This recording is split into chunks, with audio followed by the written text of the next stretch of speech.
Populisme, le mot est lâché. Le mot qui ne l'entend pas jour et matin, à la radio, dans les journaux, à la télévision, etc. Populisme fait partie maintenant des mots qui sont dans le langage politique, mais qui servent toujours à la même chose.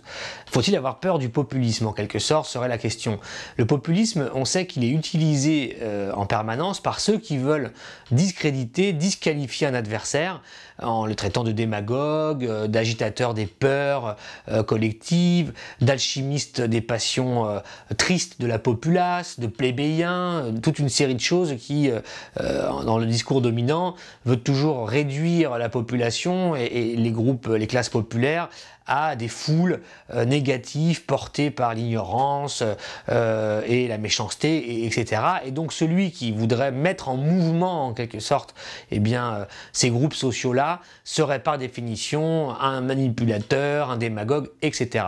Pourtant, le mot révèle une situation qui est beaucoup plus subtile et beaucoup plus intéressante. Et il faut aller au-delà de cette disqualification organisée par ceux qui n'ont aucun intérêt à ce que leurs privilèges et leur situation dans l'ordre social soient remis en cause par un projet politique. Le populisme, en réalité, c'est d'abord une situation dans une société qui est assez identifiée. Et par exemple, des chercheurs comme Ernesto Laclau a écrit avec Chantal Mouffe, qui est une professeure de théorie politique, plusieurs livres de référence, en particulier La raison populiste, qui explique bien quel scénario décrit le populisme. Le populisme est en fait, je dirais, une sorte de réaction, d'énergie de la population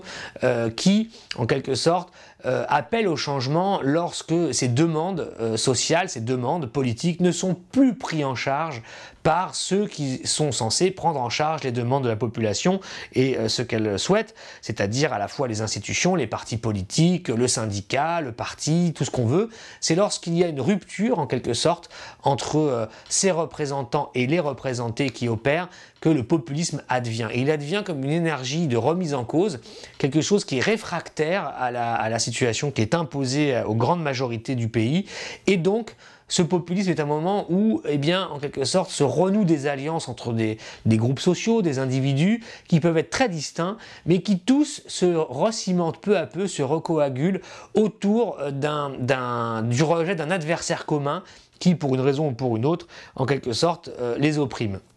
Le populisme, c'est d'abord ça, et donc il faut bien comprendre que eh bien, un parti ou une formation politique qui voudrait s'appuyer sur les majorités sociales pour pouvoir construire un rapport de force politique devrait ne pas délaisser ou en quelque sorte eh bien, dégrader le populisme et ce qu'il représente comme moment, comme situation dans la société, pour pouvoir au contraire lui offrir un débouché politique par le haut, un débouché politique progressiste qui ne soit pas celui d'un discours de la peur, de la frustration, comme le fait le Front National. Et il faut admettre que l'extrême droite et le Front National en particulier en France a réussi à comprendre ce moment populiste et lui offrir une cohérence de discours qui est un discours de rétrécissement, un discours en quelque sorte de repli sur soi, un discours qui vise à opposer au sein de la population des catégories de la population contre d'autres, le migrant, l'immigré, le pauvre aussi, et en général l'un va avec l'autre, pour sauvegarder dans une période de pénurie de travail, de pénurie de ressources de l'État, mais en même temps de période pendant laquelle la ponction, la vampirisation des richesses continue de la société vers les couches les plus aisées. Et ça, le discours du Front National ne le remet pas en cause. Hein. Ce qu'il souhaite en réalité, en général, c'est de créer les conditions qui permettraient à un patronat français d'exploiter les salariés français, c'est ça que propose le Front National, et un populisme, si j'ose l'appeler comme ça, de gauche, devrait lui construire un discours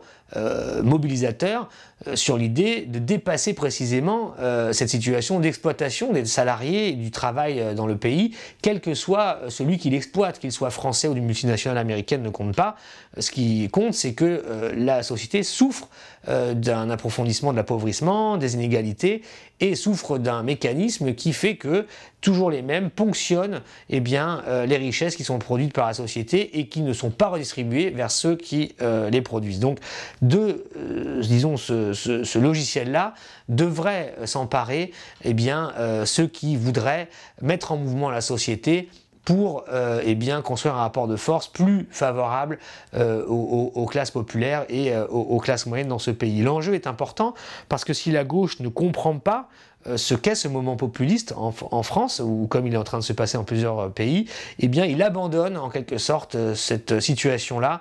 à des forces qui, elles, eh bien, assument à la fois un discours de droite sur, eh bien, en gros, la mise en concurrence des groupes sociaux entre eux, et puis l'idée de construire une nation ethnique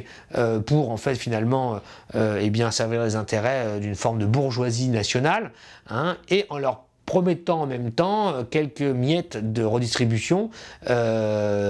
ce qu'on pourra sauver, qui sera pour eux contre ceux qui ne sont pas des nationaux, qui n'ont pas la nationalité française. Eh bien, il y a la place pour un autre discours à construire autour de la question de l'égalité sociale, autour de la question de la justice sociale, non pas comme, eh bien, disons, un engagement moral, c'en est un, mais c'est plus que ça, car il faut bien comprendre qu'aujourd'hui,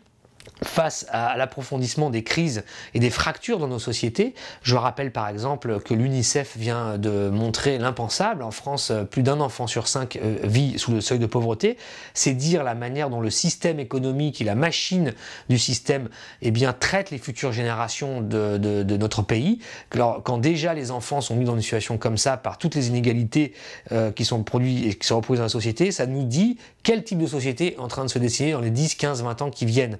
Eh bien, un discours qui mettrait de nouveau la justice sociale et l'égalité au cœur de son logiciel serait un discours qui surtout permettrait de proposer les armes de ce qui fondera la prospérité de ce pays. Et de ce point de vue-là, eh bien, un populisme de gauche devrait s'emparer à la fois de l'idée de radicaliser en quelque sorte la démocratie, pour y inclure dans la démocratie tous ceux qui en sont exclus, et en même temps de construire une identité collective autour de l'idée de la justice sociale et de l'égalité, qui est la seule arme dont nous disposons pour éviter les périls qui vont s'annoncer, et en particulier d'éviter tout ce que va